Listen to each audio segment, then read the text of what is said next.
Commander HFY had fought in 3 galactic wars, survived 14 assassination attempts, and earned 17 battle scars across her chitinous exoskeleton.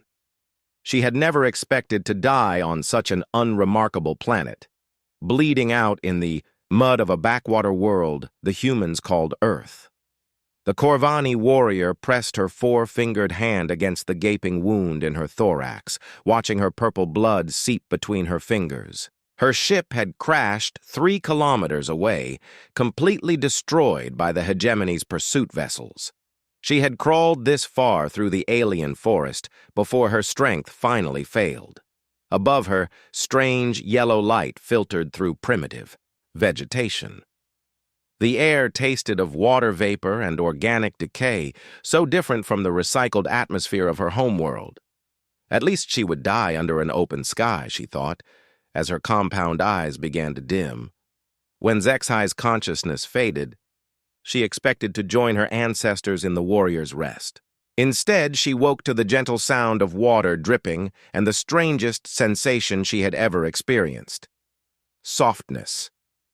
Her eyes snapped open, immediately scanning for threats. She lay on some kind of elevated platform covered in layers of fabric softer than anything in Corvani civilization.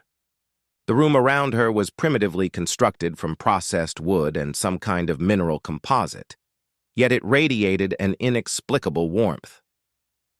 "Hey there," said a voice in accented but understandable galactic standard. "Try not to move too much. You lost a lot of blood." HFY turned her head to see a human male sitting in a simple chair beside her bed. He appeared young by human standards, with dark hair and the peculiar mammalian eyes that moved independently of each other. Most shocking of all, he showed no fear of her predatory appearance. "You speak standard?" she managed, her voice hoarse. "Picked up some during the trade missions before the war started," he replied, adjusting something connected to her arm, some kind of primitive medical apparatus. "Found you in the woods yesterday. Figured you didn't deserve to die alone, no matter which side you're on." HFY tried to process this.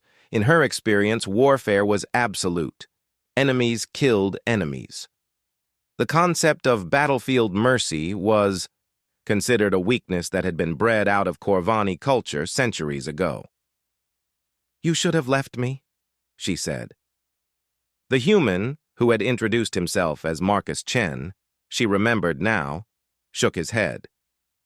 "My grandmother always said that how you treat someone who can't fight back tells you everything about who you really are." Over the following days, as HFY's wounds slowly healed under Marcus's surprisingly competent care, she observed this strange human with growing bewilderment. He worked tirelessly to help her recover, asking nothing in return. When she was strong enough to sit up, he brought her books, actual physical books made from processed plant matter, and attempted to explain human culture. "Why?" she finally asked one evening as he changed her bandages. "Your species and mine are at war. I've killed humans. I would kill you if I could." Marcus paused in his work. "Would you? Right now? After everything?" The question struck her like a blade. HFY realized that for the first time in her life, she was genuinely uncertain about violence. This human's incomprehensible kindness had introduced a variable she had never encountered in her warrior's equations. "I don't understand your species," she admitted.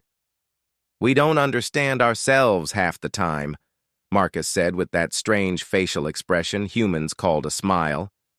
"But that's kind of the point, isn't it? If everything was simple, we wouldn't need to keep figuring things out." As weeks passed, HFY learned about human concepts that had no Corvani equivalent: compassion for enemies, art created for beauty rather than function, stories told purely for entertainment. Marcus shared his food with her, food he had grown. Himself in the ground, another incomprehensible human practice. "Your people fight without understanding what you're fighting for," she observed one day. "Some do," Marcus agreed, "but some fight precisely because they do understand. They fight to protect this." He gestured around his simple home.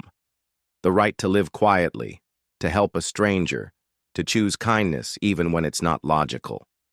When HFY's strength finally returned fully, she found herself standing at Marcus's door, technically free to leave. Her training demanded she return to the war, report her experiences, and resume her duties. But something had fundamentally shifted in her worldview. The hegemony will send others, she warned him. When they learn humans can be like this, they'll see it as a threat. Let them come, Marcus said, but there was no bravado in his voice. We'll show them the same thing I showed you. HFY looked at this small, fragile human who had saved her life for no strategic advantage, who had treated her with dignity when she was helpless, who had shared his resources freely with someone genetically programmed to be his enemy. For the first time, she began to understand why the hegemony truly feared humanity. It wasn't their weapons or their tactics.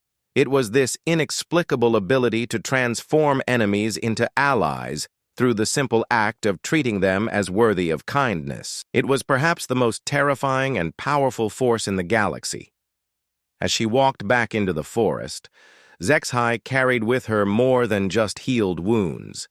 She carried questions that would reshape not just her own future, but potentially the future of her entire species. Behind her, in a simple wooden house, a human named Marcus continued living his quiet life, never knowing he had just recruited the first soldier in humanity's most important victory. The victory of proving that strength and compassion were not opposites, but the same force expressed through different actions. And that, HFY realized, made humans the most dangerous species in the galaxy, because they could win wars by refusing to let their enemies remain enemies.